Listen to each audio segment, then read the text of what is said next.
Bonjour à tous, ici Thomas Montigny à l'Info-C'est-Beau, et aujourd'hui je vais vous parler de Justin Trudeau. On se demande plusieurs, est-ce qu'il y a un avenir politique?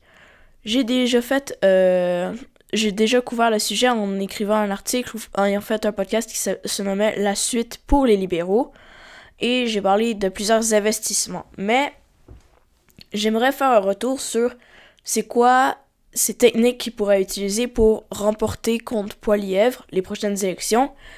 C'est s'il y avait quelqu'un qui pourrait changer sa place, et c'est quoi qui se passe actuellement. Donc premièrement, on est au cours des annonces pré-budgétaires de Justin Trudeau, dans lesquelles il s'amuse à donner quelques nouvelles justement de ce qu'il va faire. Justement, il a annoncé récemment qu'elle a utilisé plus que 2 milliards de dollars dans le milieu de l'intelligence artificielle. Et justement, ça continue. Il y a des places en garderie qui seront ajoutées, les logements et aussi l'alimentation gratuite. Donc, ils dépensent beaucoup d'argent. Ils souhaitent en dépenser beaucoup. Rendu au point que Pierre Poilievre dénonce un abus de dépenses et qu'il devrait se calmer les nerfs sur le sujet. Il y en a plusieurs qui sont d'accord, et aussi que la coalition entre le NPD et le Parti libéral du Canada, elle aide pas beaucoup Trudeau. Oui, ça te donne plus de sièges, mais il perd des personnes qui sont plutôt au centre et qui votent pour lui. Pourquoi? Parce que là, il s'associe et là, il devient de plus en plus à gauche, et là, justement, il dépense de plus en plus d'argent dans des projets à court terme, parce qu'on est quasiment sûr que Pierre Poilievre, quand il va être rendu en poste, va abolir justement ces dépenses-là, comme mettons des soins dentaires, des trucs pour la médecine, l'intelligence artificielle, les logements et tout ça, il va faire à sa manière. Donc, Justin Trudeau, on n'a pas encore pour longtemps. Son troisième mandat tire à sa fin. Les prochaines élections sont planifiées pour 2025. Donc, c'est des mesures qu'il va prendre, ça va pas rester longtemps, sauf si Pierre Poilievre va décider de les abolir. En ce moment, il chauffe les fesses au Parti libéral du Québec dans la région du Québec. Justement, ils s'accotent les uns les autres, les libéraux et les conservateurs dans cette région. Et on se demande, est-ce qu'il va gagner? On continue de voir que le Bloc québécois continue de ravir la majorité presque de la province en termes de sièges et de voix. Donc, je suis pas mal sûr que le Bloc québécois va peut-être l'emporter le plus dans les votes du Québec. Mais ce qui pourrait aider le Parti libéral, c'est de gruger de ces votes-là, parce qu'il faudrait qu'ils ravissent la population québécoise, parce que c'est l'électorat qui peut aller le plus chercher. Le nouveau Parti démocratique, le NPD, il n'est pas très accessible au Québec, il n'y aura pas beaucoup de sièges. Le Parti conservateur, perdu d'avance, les idéologies sont complètement différentes. Le Bloc québécois, ça reste similaire. Toutefois, il n'y a pas des mouvements indépendantistes du côté des libéraux, mais en termes de politique sociale et économique, ils pourraient aller chercher des points là-dedans, étant donné qu'ils en perdent actuellement en s'associant avec le NPD, même si ça leur est avantageux pour la Chambre des communes actuellement. Ils devraient aussi se concentrer sur des groupes ethniques ou culturels, ou plus encore, qui seraient mis de l'écart, justement par les conservateurs, parce qu'ils n'en auraient pas nécessairement besoin pour remporter les élections. Par là, je parle des jeunes, je parle des minorités ethniques et des femmes. Des femmes parce que, on voit un mouvement de conservatisme, réduction des droits des femmes, peut-être même l'abolition du droit à l'avortement. Donc, ça pourrait être très désavantageux du côté des femmes. Minorité ethnique, le Parti conservateur est très fermé là-dessus. Les jeunes, c'est ce qu'ils souhaitent mettre en place, ne va pas nécessairement avec les intérêts des jeunes. Je dis pas que 100% des jeunes sont contre Pierre Poilievre, mais ça reste que la majorité des jeunes ne sont pas situés à droite de l'échiquier politique. Donc ce serait 3 groupes qui seraient à sa disposition et qui devraient essayer d'aller voir. Ils pourraient essayer essayer aussi d'aller conquérir les banlieues des grosses villes ainsi que les régions métropolitaines des villes comme Vancouver, Calgary, Edmonton, Toronto, Montréal, Québec, des grosses villes, parce que son électorat, l'électorat de gauche, se situe majoritairement souvent ici, dans ces régions-là. Il y a plusieurs experts aussi qui voient une élection comme un référendum.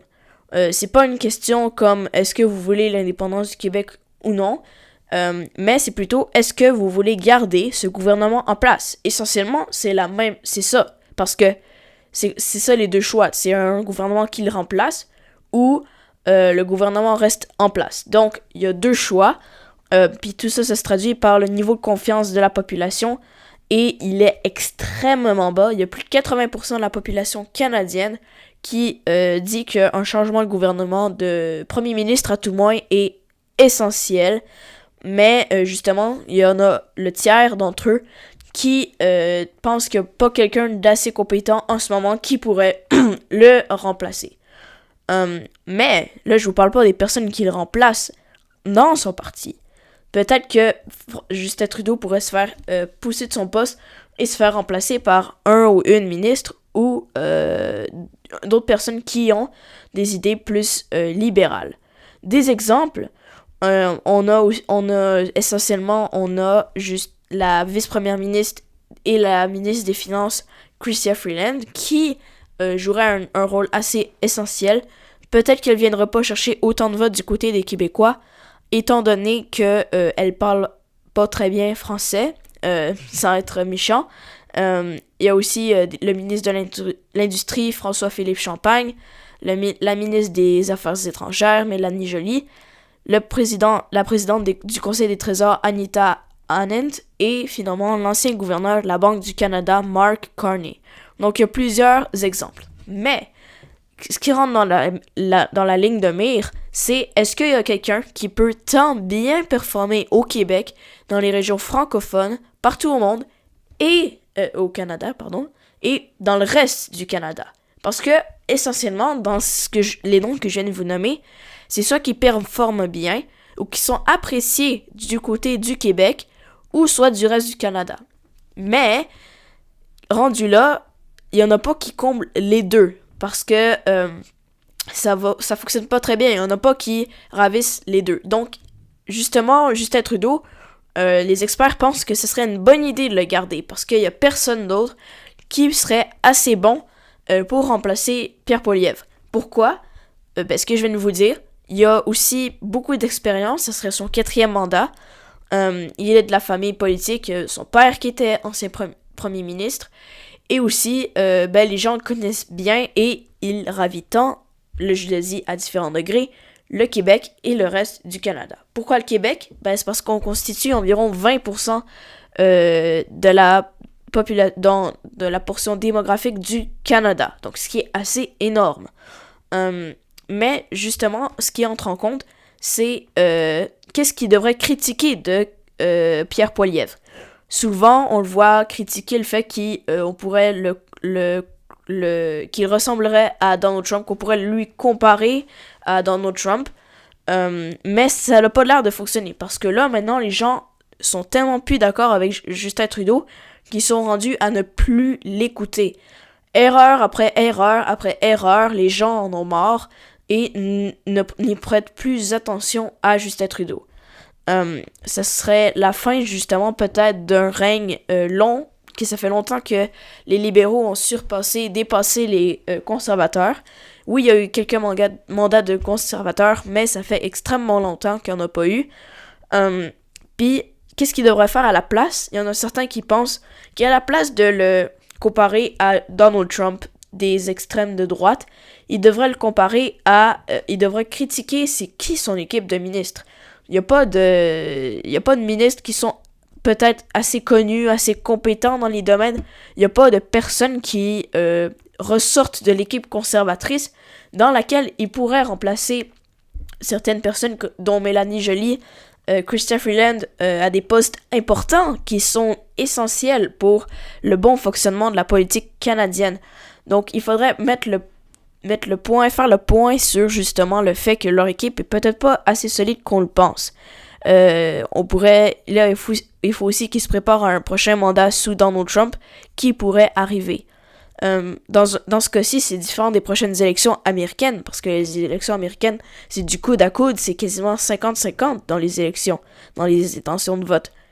Rendu là, nous, dans ce qu'on nous propose, c'est une différence énorme avec une possibilité de 210 sièges du Parti conservateur, seulement 63 du côté des libéraux, 38 du Bloc québécois, 25 du NPD et 2 pour le Parti vert, selon 338 Canada. Donc, c'était plutôt sur ce qui va se passer pour les libéraux, c'est quoi leur